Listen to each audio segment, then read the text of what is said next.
je voudrais revenir sur le sujet de la candidose, car c'est vraiment un sujet important. Le candida est une levure. Il existe d'ailleurs plus de 100 candidats différents.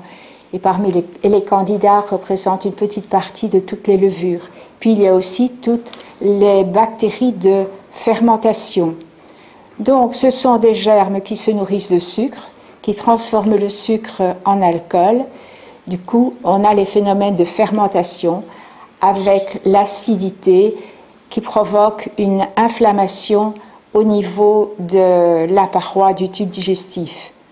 Et pendant ces fermentations, il y a formation de gaz, et ce sont des gaz qui n'ont pratiquement pas d'odeur ou qui ont une odeur acidulée, notamment chez les gens qui boivent beaucoup de bière et qui ont des sels et des gaz d'une odeur très caractéristique.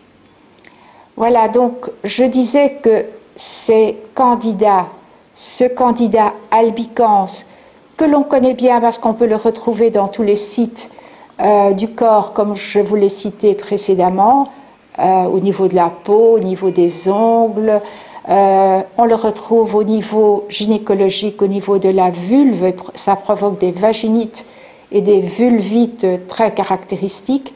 Ça peut provoquer des anites, c'est-à-dire des inflammations de l'anus, et provoquer ainsi des démangeaisons désagréables en soi-même et socialement très désagréables.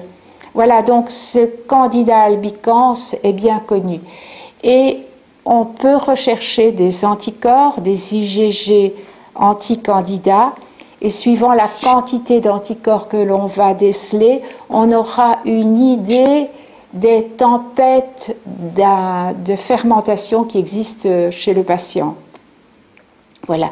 Donc, il ne suffit pas de lutter contre le candida avec des antifongiques.